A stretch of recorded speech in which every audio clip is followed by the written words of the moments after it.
व्याख्यान वेबिनार आयोजित की और इस कार्यक्रम की अध्यक्षता कर रहे डॉक्टर पीवी भट्ट जी, हमारे वक्ता साथी जिनको आपने अभी सुना, जिन्होंने बहुत अच्छे तरीके से ज्ञानदेव जी ने जो गांधी जी के विचार और उनका जो ग्राम स्वराज था उसको आपके सम्मुख रखा।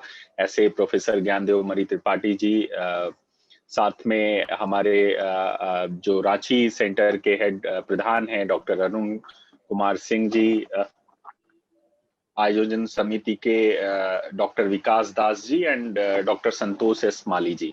मैं आप सभी को का आभार प्रकट करता हूं कि आप सबने मुझे आमंत्रित किया और बोलने का अवसर दिया, और ये मेरे लिए बहुत ही गौरव का विषय है, क्योंकि जो विषय आपने मुझे दिया है बोलने के लिए, कृषि एवं किसान और उस पर गांधी जी के विचार, ये मेरे हृदय के बहुत ही नजदीक है ये विषय। और इस पर्टिकुलर विषय की वजह से भी मैं आपका आभार प्रकट करता हूं और आपको धन्यवाद देता हूं। मुझे उम्मीद है साथियों, श्रोतागण जो आज हमारे साथ जुड़े हैं, बहुत सारे आप साइंटिस्ट इसमें से लोग हैं, जैसा मुझे डॉक्टर अरुण कुमार सिंह जी ने बताया। कुछ स्टूडेंट्स भी हमारे साथ हैं, और आज जो हम लोग चर्चा कर रहे हैं, और ये राष्ट्रपिता महात्मा गांधी जी के 150वीं जयंती पर जो चर्चा हो रही है, वो बहुत ही इम्पोर्टेंट ये डिस्कशन है, मेरा ऐसा मानना है, क्योंकि गांधी जी और उनके विचार, उनका दर्शन समझना जीवन का एक अभिन्न अंग होना चाहिए। ये मेरा एक व्यक्तिगत विचार है, क्योंकि ग्रामीण विकास का छात्र होने के नाते पढ़ना, गांधी जी को पढ़ना, उनको समझना, उनको उनके विचारों की गंभीरता, उनकी दूरदर्शिता को समझना अपने आप में एक संपूर्ण शिक्षा है। आप देखिए, उनकी प्रत्येक बात एक विचार है, एक एक जीवन दर्शन है। विकास की मूर्ति को गढ़ना उन्होंने जिस तरीके से किया है, इसीलिए जो हमारे पूर्व वक्ता ज्ञानदेव जी ने कहा कि गांधी जी एक सोच है, एक गांधी जी एक सिर्फ शरीर, एक व्यक्ति नहीं थे। उनके एक एक शब्दों में जो था, वो एक बहुत बड़ी दूरदर्शिता हमें कहीं ना कहीं दिखती है, और जीवन दर्शन पूरा दिखता है।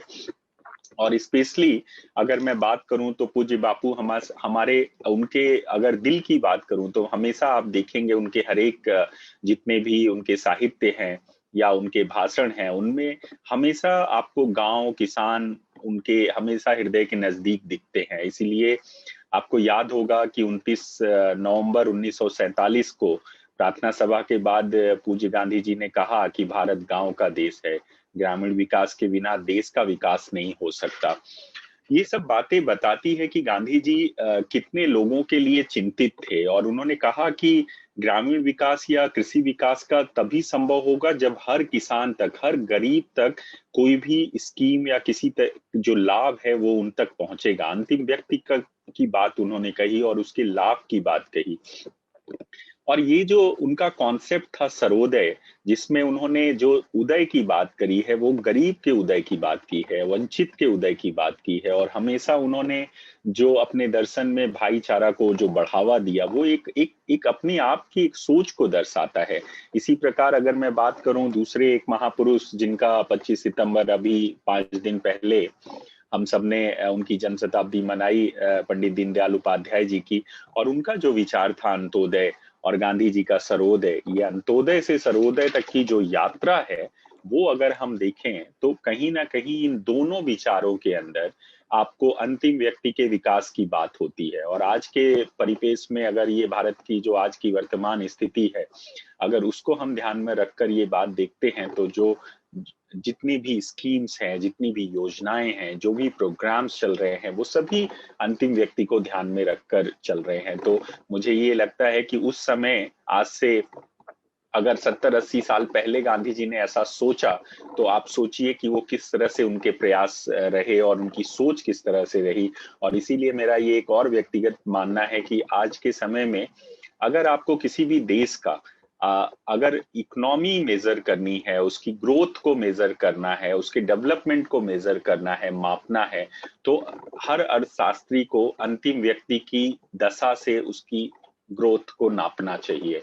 अगर वो हम करते हैं, ये इंडिकेशंस, हमारा जो इंडिकेटर है अगर इस तरीके का इंडिकेटर होगा देन हम सही डेवलपमेंट की परिभाषा को परिभाषित कर पाएंगे। अदरवाइज हम जिस तरीके से भाग रहे हैं उसमें कहीं ना कहीं ये जो सही विकास की परिभाषा है वो खो रही है और अंतिम व्यक्ति की सीढ़ी से ऊपर नहीं आ पा रहा है। तो ये जो बात है ये आज के परिवेश में हमारे माननीय प्रधानमंत्री जी के अगर आत्मनिर्भर भारत अभियान की बात देखें या उनसे एग्रीकल्चर से जुड़ी जितनी भी स्कीम्स उन्होंने लॉन्च की है, आप सब यहाँ पर कृषि वैज्ञानिक और कृषि के एक्सपर्ट्स हैं, मुझे बताने की जरूरत नहीं है। हर स्कीम्स के बारे में आपको बहुत ज्यादा मालूम है, लेकिन फिर भी क्योंकि कुछ चीजें हैं जिनकी चर्चा होनी चाहिए और बार बार होनी चाहिए। ये इसलिए मैं कहता हूं कि ये चर्चाएं बार बार क्यों होनी चाहिए, क्योंकि इतने सारे अवेयरनेस, इतनी जागरूकता कार्यक्रम के बाद भी आज भी वो किसान जिसको जिस चीज की जरूरत है वो नहीं मिल पा रहा है। और इसीलिए किसान के चाहे वो सुसाइड के केसेस देखें या उनकी इकोनॉमिक कंडीशंस देखें, बहुत कुछ है जो आज भी सोचने का है। उस पर शोध किया जा सकता है, उस पर विचार बनाए जा सकते हैं, उस पर बहुत सारी और नई स्कीम्स बनाई जा सकती हैं। लेकिन सब ये बन जाएगा, लेकिन विकास तभी होगा जब उस व्यक्ति को वो बात समझ में आएगी जिसके लिए वो बनाई गई है। तो मैं जो बात कह रहा था कि प्रधानमंत्री जी के बहुत सारे नए इनिशिएटिव हुए हैं और ये इनिशिएटिव बताते हैं कि कहीं ना कहीं पूज्य बापू जी के जो जो सपने थे, जो दृष्टि थी, उसको उसकी एक कदम आगे बढ़ाने का काम माननीय प्रधानमंत्री जी कर रहे हैं। और उस कारण से आज देश में काफी सकारात्मक माहौल हुआ है, किसानों में एक नई चर्चा शुरू हुई है। इसीलिए 2022 तक किसानों की जो डबल इनकम की बात कही जा रही है और उसको लेके काम हो रहा है। मैं यहाँ पर कुछ स्कीम्स के जस्ट नाम लेना चाहूंगा जिससे कि जो हमारे यहाँ पर विद्यार्थी साथी हैं वो भी जान सके। और ये जो मेजर फ्लैगशिप स्कीम्स हैं जो भारत सरकार या राज्य सरकारें उनके द्वारा किसानों के लिए चलाई जा रही हैं, जिनमें से एक अभी आपने सुना रिसेंटली जो फार्म बिल आया है वो अपने आप में बहुत अच्छा है। और तीनों बिल के अंदर अगर आप देखें तो किसान के फायदे की बात ही की जा रही है, जिसमें आपका फार्मर्स जो प्रोड्यूस ट्रेड एंड जो कॉमर्स बिल है उसकी बात करें, जिसमें एंड मोनोपोली जो एपीएमसीज मंडीज थी उनकी मोनोपोली खत्म करने की बात की जा रही है। The farmers agreement on price assurance and farm service bill है, उस पे भी आप कहीं ना कहीं देखिए तो फार्मर्स के वेलफेयर की बात है। एसेंशियल कमोडिटी एक्ट अगर हम देखें तो वहां पर भी जो है वो बात की गई है कि जिससे कि ज्यादा से ज्यादा फूड स्टॉक किया जा सके और फूड प्रोसेसिंग पे जोर देने की बात है, उसके रिजर्व करने की जोर देने की बात है। ऐसे ही प्रधानमंत्री किसान मानधन योजना है, पीएम किसान सिंचाई योजना है, पीएम फसल योजना है, ई नैम है, साथ में national mission of sustainable agriculture है, परंपरागत कृषि विकास योजना है, ग्रामीण भंडारण योजना है, लाइफ स्टॉक इंश्योरेंस स्कीम है। इस तरह की नंबर ऑफ स्कीम्स हैं, माइक्रो इरिगेशन फंड्स हैं। ये सब स्कीम जो है वो बनी है किसके लिए? किसान के लिए। और किसान को दुर्भाग्य ये है कि इतनी सारी अच्छी अच्छी स्कीम्स होने के बाद भी वो उसका लाभ नहीं ले पा रहे हैं। और उसके पीछे का जो कारण दिखता है वो वही है जो गांधी जी ने अपनी सोच में कहा और जो हमें दिखता है कि जो किसान आज जो जरूरत है वो नहीं कर रहा है। आज भी आज का किसान बहुत कंफ्यूज है। मैं ऐसा कहूंगा कि जो जो ट्रेडिशनल फार्मिंग से निकलकर बाहर की तरफ देख ही नहीं रहा है। इसलिए मुझे लगता है कि मैं क्योंकि यहाँ पर एक ये ऐसे प्लेटफॉर्म पे मैं बोल रहा हूँ जो कि अनुसंधान परिषद है और कृषि के ही आप अनुसंधान में लगे हैं, इसलिए कुछ मेरे सुझाव हैं जिनको मैं यहाँ पर जोड़ना चाहूंगा अपनी बात में। कि कुछ चीजें जैसे लैब टू लैंड का जो एक्सपेरिमेंट आप लोगों ने शुरू किया है उसको और लार्जर स्केल पर ले जाने की जरूरत है, किसानों को उसमें इन्वॉल्व करने की जरूरत है। अभी जो हमारे नए जितने भी इनोवेशंस हैं या जो प्रयोग हैं उनको हम कैसे किसान तक ले जाएं और किसान उसका उपयोग मैक्सिमम कैसे करे, इस पे हमें पूरा ध्यान देने की जरूरत है। और इसलिए ये सारी बातें को समझना चाहिए। इसी तरह से मैं एक और बात कहना चाहूंगा जो कि आज के किसान को जरूरत है, क्योंकि हैंड जो उनकी होल्डिंग्स है वो कम हुई है, फार्म होल्डिंग्स कम हुई हैं, तो इसलिए किसान को आज जरूरत है कलेक्टिव फार्मिंग करने की। जो जितने छोटी जोत है उन सबको मिलाकर अगर हम कलेक्टिव फार्मिंग की बात करें या ग्रुप्स फार्मिंग की बात करें तो उसमें रिसोर्स शेयरिंग हो सकती है। उसके अंदर हम अच्छे कई वैरायटी ऑफ क्रॉप या आर्चर्ड ले सकते हैं। साथ ही हम अगर आज की जो टेक्निक्स है, जो एग्रीकल्चर फार्मिंग टेक्निक्स है, वहां पर हमें न्यू एक्सपेरिमेंट और न्यू फार्मिंग टेक्निक्स को यूज करने की जरूरत है। और ये सब तभी होगा जब इंस्टीट्यूशंस किसान के साथ मिलकर काम करेंगे और किसान इंस्टीट्यूशंस के साथ जुड़े। अभी जो प्रोसेस है वो इंस्टीट्यूशन अलग काम कर रहे हैं और किसान अलग काम कर रहा है। इन दोनों के बीच का जो गैप है वो बहुत जरूरी है फिल करना। इसी तरीके से आजकल बहुत अच्छे कैश क्रॉप्स के फार्मिंग्स के कई सारे मॉडल आ गए हैं, कई सारी ऐसी नई स्पीसीज आ गई हैं जिनको किसान अगर करे तो साल 2 साल में उसको बहुत अच्छी इनकम हो सकती है। साथ में हमें एलाइड सर्विसेज की तरफ भी जाना होगा। फार्मिंग से सिर्फ काम नहीं चलेगा। किसान को अगर हम सिर्फ कहेंगे कि ये तुम्हारा राइट है और तुम्हारी जमीन है और तुम्हारा काम सिर्फ खेती है, तो फिर नहीं होगा। और ये एक कारण है जिससे कि आज की जनरेशन जो किसान का बेटा है वो किसान बनने को तैयार नहीं है। क्यों? क्योंकि किसान की जो परिभाषा है वो बहुत दयनीय है। चाहे वो आज की फिल्मों से देखें, आज के सीरियल्स टीवी में देखें, मीडिया में देखें, या कहीं पर भी किसान, अगर कोई एक मिनट आंख बंद करके किसान को सोचे तो उसकी इमेज हमेशा गरीब और दयनीय ही दिखती है। तो इसलिए सब ये चीजों को ध्यान में रखते हुए ये बहुत जरूरी है कि जो किसान है उसकी इमेज को कैसे बदला जाए, उसको कैसे डेवलप किया जाए।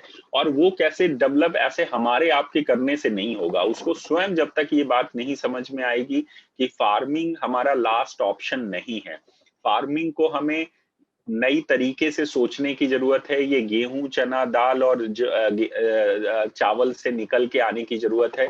अब हमारा समय है जब हमारे लिए वो आवश्यकता नहीं है कि हमें खाने के लिए अन्न चाहिए। अब खाने के अन्न के लिए बहुत सारा अन्न है और ये किया भी जा सकता है। अब हमें हाई वैल्यू प्रोडक्ट की तरफ देखने की जरूरत है, क्योंकि अगर वो हम करेंगे और उस तरीके से अगर हम किसानों को समझाएंगे और उनको आगे लाएंगे तो किसान की जो इनकम है वो बढ़ेगी और उसकी भी जो ट्रेडिशनल फार्मिंग प्रैक्टिस है वो चेंज हो पाएगी। साथ ही हम अगर करें तो आज के समय में मार्केट लिंकेज बहुत इंपॉर्टेंट है। क्या मैं इसमें एक मेरे मन में एक आइडिया है जो मैं चाहूंगा कि इस प्लेटफॉर्म पे शेयर करना। क्या हम 5 गांव के किसानों का जो जरूरत है, जो उनको राशन की जरूरत है या जो उनके दैनिक जीवन में जो सामान की जरूरत है जिसको वो खरीदने के लिए पास के हाट या बाजार या शहरों में जाते हैं, क्या वो 5 गांव आपस में ही क्या उन सामानों की प्रोडक्शन नहीं कर सकते? क्या उसकी मैन्युफैक्चरिंग नहीं कर सकते? क्या वो सामान आपस में ही एक गांव दूसरे गांव को नहीं दे सकता जैसे पहले हुआ करता था? 100-200 साल अगर पहले जाइए तो जो गांव होते थे वहां पर वो सेल्फ सस्टेनेबल विलेज होते थे। उन गांवों के अंदर खुद का अपना रिसोर्स होता था, उसी में बढ़ई होते थे, कारपेंटर होते थे, उसी के अंदर राशन उगाने वाले लोग भी थे, उसकी प्रोसेसिंग करने वाले लोग भी थे, उसको कुक करने वाले लोग भी थे। और सब सारी जरूरतें 100% जो जरूरत है वो गांव में ही पूरी हो जाती थी। गांव इंडिपेंडेंट थे, उनकी डिपेंडेंसी नहीं थी किसी पे। लेकिन आज क्या हुआ है, गांव खाली हो रहे हैं। गांव में जो शहरों का आकर्षण है वो इतना बढ़ता जा रहा है कि हर कोई गांव का व्यक्ति सोचता है कि वो शहर में क्यों नहीं जाएगा, और उसको लगता है कि शहर की जिंदगी ज्यादा आसान है और इसीलिए जो गांव से माइग्रेशन है शहर की तरफ वो बढ़ता जा रहा है। तो ये जो सोच है इसको बदलना पड़ेगा। और ये जो ग्लैमराइजेशन है, जो जो जो चकाचौंध का जो लोभ है उसको ब्रेक करना होगा। और ये ब्रेक करने के लिए जरूरी है कि गांव में जो इनकम है, जो रिसोर्सेज है उनको बढ़ाना होगा। और उसके लिए एग्रीकल्चर इन्वेस्टमेंट की भी बात सोचनी होगी, नए इन्वेस्टर्स लाने होंगे वहां पर। एग्रीकल्चर को एज अ इंडस्ट्री डेवलप करना होगा। मैं हमेशा कहता हूं कि एग्रीकल्चर, जो लोग कहते हैं कि भारत कृषि प्रधान देश है, मैं नहीं मानता भारत कृषि प्रधान देश है। पहले भी नहीं था। पहले भी भारत की जो पहचान थी वो ट्रेडिंग के मामले में थी। अगर आप इतिहास देखेंगे तो कृषि हमारे यहाँ सेकेंडरी थी, ट्रेडिंग ज्यादा थी और लोग ट्रेडिंग करते थे। इसीलिए पूरे विश्व के लोग भारत आते थे और भारत के प्रोडक्ट बाहर जाते थे। तो जो हमारी इकोनॉमी थी वो उससे चलती थी। आज हमें पुनः जरूरत है इन बातों को सोचने की कि कैसे इन सब चीजों को हम वैल्यू एडिशंस करके इंप्रूव कर सकते हैं। साथ में जो एफपीओस का आजकल कॉन्सेप्ट है, फार्मर प्रोड्यूसर ग्रुप का, उसको और ऑर्गेनाइज करना है, गांव गांव तक ले जाने की जरूरत है। ऑर्गेनिक फार्मिंग और क्वालिटी प्रोडक्ट पे हमें फोकस करने की जरूरत है। लो कॉस्ट फार्मिंग पे फोकस करने की जरूरत है। ये सब अगर चीजें होती हैं तो मुझे लगता है कि जो गांधी जी का सपना था वो पूरा हो पाएगा। आपको शायद कुछ कम लोगों को मालूम होगा कि गांधी जी किसान और खेती के लिए गांधी जी का लगाव तब विकसित हुआ जब वो दक्षिण अफ्रीका में थे, और जहां वो रहते थे वहां पर उन्होंने खेती करना शुरू किया और खेती के प्रति उनको उनका उत्साह बढ़ा, उनका लगाव हुआ। और बाद में जब वो भारत आए और उन्होंने अहमदाबाद और साबरमती के आश्रमों में भी ये गतिविधियां जारी रखी। ऐसा जो हमारे साथी जो है जो गांधी जी को पढ़ते हैं उनको मालूम होगा कि साबरमती के आश्रम में सब्जियां खरीदनी नहीं पड़ती थी, वहां खुद वहां होती थी। ऐसे ही अन्न की खेती से भी और वहां के किसानों से भी वो जुड़े रहे। इसी तरह का एक जो बात है मुझे याद आती है कि 1917 के चंपारण सत्याग्रह के समय भी, 1942 के भारत छोड़ो आंदोलन के समय भी गांधी जी हमेशा किसानों को साथ लेकर चले। सत्याग्रह का किसान एक अभिन्न अंग था। गांधी जी ने बार बार कहा था कि अपनी मिट्टी और पृथ्वी को खोदने के तरीकों को भूलना खुद के अस्तित्व को भूलना है। अगर आप ये तरीका भूल गए तो आप अपना अस्तित्व भूल गए, आप अपने आप को भूल गए। गांधी जी कहते थे कि आर्थिक या राजनीतिक शक्ति की एकाग्रता लोकतंत्र के मूल सिद्धांतों का उल्लंघन करेगी। हिंदू स्वराज जो हिंद स्वराज की जो बात थी, हिंदू स्वराज में राजनीतिक और आर्थिक शक्ति के केंद्रीकरण के जांच के लिए गांधी ने समांतर राजनीति के संस्थानों और आर्थिक स्वायत्तता की इकाइयों के रूप में पंचायती राज का सुझाव दिया था। पंचायती राज उनका एक बहुत ही अच्छा मॉडल था, और वो उनके काफी उस पे वो चाहते थे कि पंचायती राज मजबूत हो, उसमें किसान की भागीदारी हो। गांधी जी कहते थे कि गांव एक विकेंद्रीकृत प्रणाली की सबसे छोटी इकाई है, और इसलिए इसका विकेंद्रीकरण का अर्थ समांतर राजनीति का निर्माण है। ग्राम संचालित अर्थव्यवस्था और न्याय प्रणाली से लोगों का सीधी भागीदारी होनी चाहिए, ऐसा उनका मानना था। गांधी जी के आदर्श पंचायत को अगर हम देखें तो आर्थिक विकास में किसानों की सहभागिता उन्होंने सबसे अहम माना था। कृषि के साथ साथ गांधी जी हमेशा, आप देखिए तो पशुपालन, लघु कुटीर उद्योग और किसान के विकास को उन्होंने संचालक बनाया। उनके जाने के बाद हालांकि बहुत उनका जो जाना था वो मेरा मानना है कि ग्रामीण विकास के लिए एक बहुत बड़ा सेटबैक था, क्योंकि वो जो कहते थे, वो जो सोचते थे, वो उनके अगर वो होते और 10-15 साल 20 साल तो शायद ये स्थिति और यहाँ जो जो हमारे निर्माण हुआ जो भारत में आजादी के बाद, वो शायद उसकी जो दशा है वो और होती, क्योंकि जो उनकी सोच थी वो विकेंद्रीकरण के अर्थ में समांतर सोच थी। और राजनीति के निर्माण में वो हमेशा कहते थे कि अर्थव्यवस्था और न्याय प्रणाली में लोगों की सीधी भागीदारी होनी चाहिए। तो ये बहुत इंपॉर्टेंट है। और जब उनके डेथ के कुछ बाद, जब उनका स्वर्गवास हुआ, उसके बाद जो उनके फॉलोअर्स और उनके साथ में जो लगे लोग थे, उनमें से एक लोगों का नाम मुझे याद है कि यूएन ढेवर जी, जिनको खादी ग्राम उद्योग का पहला अध्यक्ष बनाया गया। तो उन्होंने कुटीर उद्योग को बढ़ावा देने के लिए बहुत सारे ऐसे काम किए, और उसमें किसानों की भी भूमिका उन्होंने मानी। ऐसे ही गांधी अर्थव्यवस्था का लक्ष्य अगर हम देखें तो किसान और गांव को आत्मनिर्भर बनाना था। वो हमेशा इस बात को सोचते थे कि कैसे गांव आत्मनिर्भर बने, किसान कैसे आत्मनिर्भर बने। और इसीलिए अगर आजादी के उपरांत का जो जो पॉलिसी मेकर थे, जो नीति नियंता थे, अगर उन्होंने देखिए तो उन्होंने क्या किया, भारी उद्योगों को अर्थव्यवस्था के चालक के रूप में स्वीकृत कर दिया।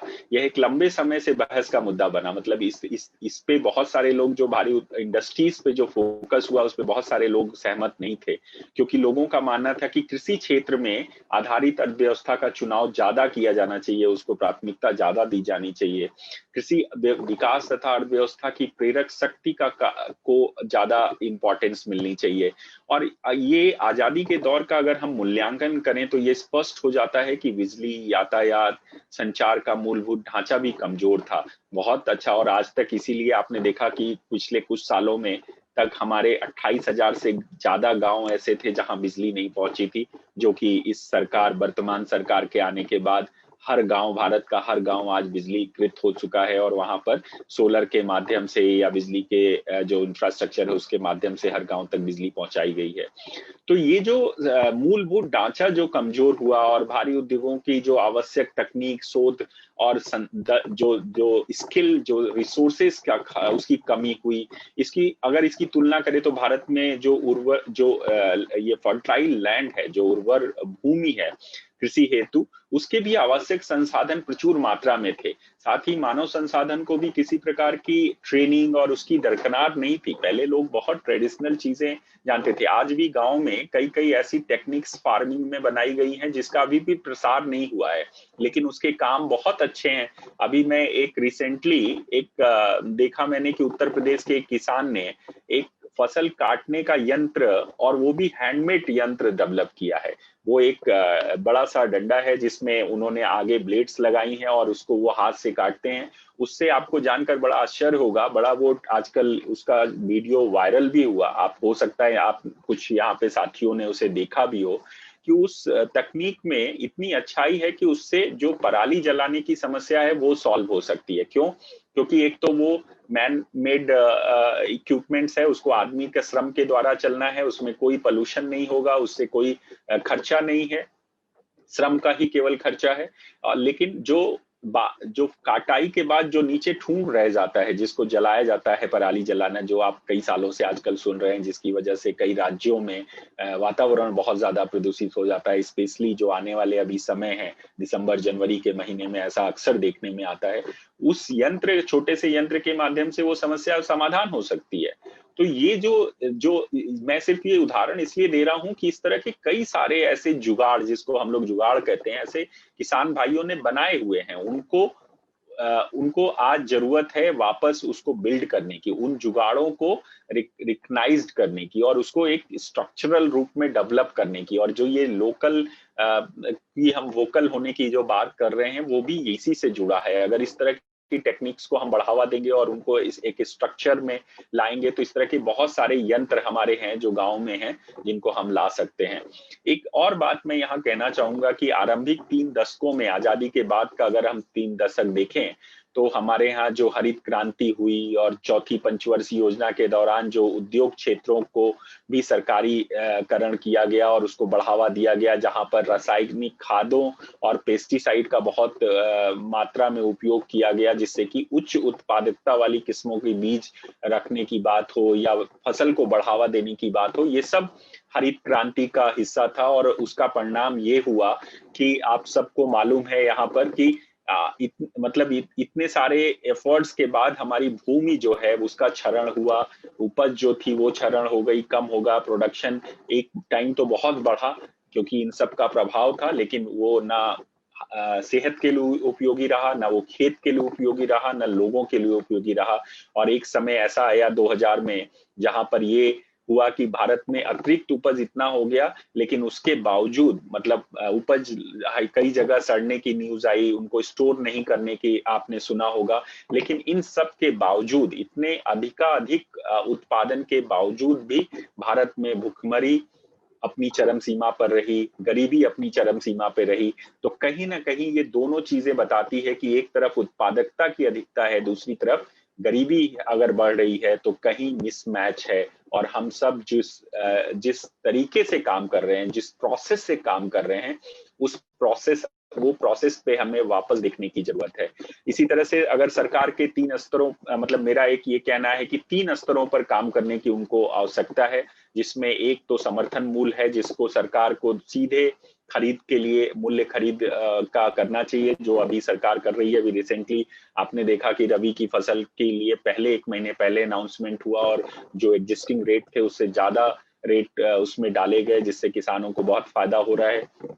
इसी तरह से जो वास्तविक बाजार मूल्य है और समर्थन मूल्य है, उसको हमें बराबर लाने की जरूरत है, और किसान को अल्टीमेटली फायदा हो। किसान रिटेल सेल में जाए तो उसको शायद ज्यादा फायदा होगा, बीच के लोग अगर हटेंगे तो ज्यादा फायदा होगा, जो ये नए फॉर्म बिल के से हो भी रहा है। इसी तरह से हमें भंडारण को बढ़ाने की बहुत जरूरत है, जो स्टोरेज है और प्रोसेसिंग यूनिट्स है उनको गांव गांव तक लगाने की जरूरत है, जिससे कि नई नई चीजें हम कर सकें, और जिसकी भी अधिकता हो उसको भंडार कर सकें, उसको रोक के बेच सकें, और साथ में उसकी प्रोसेसिंग भी कर सकें।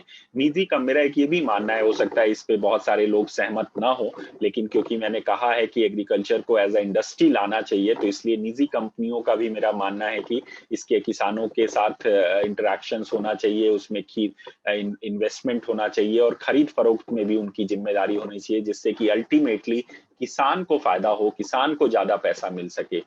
सो कृषि क्षेत्र में कॉर्पोरेट निवेश बढ़ाने की जरूरत है, जिसके लिए एक प्रभावी और पारदर्शी भूमि अधिग्रहण कानून, जटिल श्रम कानूनों के सुधार की आवश्यकता है। परंतु इन सब के मध्य इस बात का भी हमें ध्यान देना होगा कि किसानों का हित तो सर्वोपरि हो। किसान कहीं भी ये कोई भी ऐसा काम हम ना कर दें जिससे कि वो जो सबसे कमजोर कड़ी है किसान, वो कहीं प्रभावित हो। तो गांधी जी के दर्शन में यह विचार स्थापित होता है कि खेती और ग्राम जीवन एक दूसरे से जुड़े हैं, और गांव का जीवन स्तर सुधारने के लिए खेती का बेहतर होना बहुत जरूरी है और उसका डाइवर्सिफिकेशन होना बहुत जरूरी है। एक अगर इस तरह की बातें हम देखते हैं तो आत्मनिर्भरता कृषि जो है वो आत्मनिर्भर कृषि होगा, आत्मनिर्भर किसान होगा, तो आने वाला समय अच्छा होगा और उसके जीवन स्तर में सुधार आएगा। गांधी जी ने ये आधुनिक परिवेश में भी ये बात कही थी और उस समय की भी अगर हम कहें तो उस समय भी ये लगता है। इसीलिए गांधी जी ने कहा कि उन्होंने जिस दिन उनका स्वर्गवास हुआ उसके जस्ट एक दिन पहले उन्होंने कहा था कि अगर मेरा बस चले तो भारत का प्रधानमंत्री एक किसान होना चाहिए और मैं किसान को ही प्रधानमंत्री बनाऊं। नवंबर 1947 में भी गांधी जी ने चिट्ठी लिखकर उस समय के तत्कालीन मंत्रिमंडल में कहा था कि आपके मंत्रिमंडल में कम से कम एक किसान होना ही चाहिए, क्योंकि अगर ये नहीं होगा तो उसकी प्रतिनिधित्व नहीं होगा, उसका उसका कोई उसकी बात कहने वाला नहीं होगा। और इसके जवाब में उन्होंने, जैसे मैंने कहा कि 26 नवंबर 1947 को उन्होंने कहा था कि गांव किसान जो है वो भारत गांव का देश है और किसान हमारा प्रमुख साथी है। और हमारे उन्होंने ये भी कहा कि जैसे एक पत्र मिला जिसमें उन्होंने लिखा कि सरदार पटेल को उन्होंने ये पत्र लिखा और उन्होंने कहा कि हमें बड़ा दुर्भाग्य हो रहा है ये कहते हुए कि आप मंत्री हैं, आप किसान हैं, लेकिन खेती के बारे में समझ भी आप रखते हैं, मगर आपका पेशा जो है वो बैरिस्ट्री है, मतलब आप वकालत करते हैं, इसलिए आप किसान की भावों को नहीं समझ सकते। उन्होंने जवाहरलाल नेहरू जी को कहा कि आप बड़े विद्वान हैं, आप बड़े अच्छे लेखक हैं, आप बड़े अच्छे राजनीतिज्ञ हैं, मगर आप खेती के बारे में नहीं समझते। हमारे देश में 80% से ज्यादा जनता किसान है। सच्चे प्रजातंत्र में हमारे यहाँ राज किसानों का होना चाहिए। इसलिए उन्होंने कहा कि किसान का अगर प्रतिनिधित्व होगा और मंत्रिमंडल में किसान होगा तो वो उनकी बातों को समझ सकेगा और उनको रख सकेगा। पंडित जी ये भी नेहरू जी को एक बार कहा कि आप किसानों के कुछ दिन के लिए सेक्रेटरी बन जाइए। उन्होंने ऐसे ही, अब ये उन्होंने हंसी मजाक में कहा या सीरियस कहा, लेकिन ये एक बात कहती है, ये बात बताती है कि नेहरू जी को सेक्रेटरी बनने का सुझाव देना वो इसलिए रहा होगा क्योंकि वो चाहते थे कि Nehru ji as a prime minister किसानों की बातों को समझें, उनको जानें, उनके साथ खेत में रहें, उनके जीवन को समझें, तभी वो समझ पाएंगे। सो ये कई सारे ऐसे पिछले तथ्य मिलते हैं जिससे मालूम चलता है कि गांधी जी का किसानों के साथ और कृषि के साथ कितना गहरा रिश्ता था। कि पूज्य बापू जी ने किसानों के बारे में एक और स्टेटमेंट दिया था कि उन्होंने कहा कि हमारा गवर्नर जनरल किसान होना चाहिए क्योंकि किसान ही सबसे बड़ा वजीर है। उन्होंने कहा कि यहाँ का राजा किसान है। और उन्होंने एक कविता भी बताई और कहा कि प्रार्थना सभा में उन्होंने कहा कि हे किसान तू बादशाह है, किसान जमीन से पैदा न करे तो हम क्या खाएंगे, ऐसी उन्होंने चिंता भी व्यक्त की थी।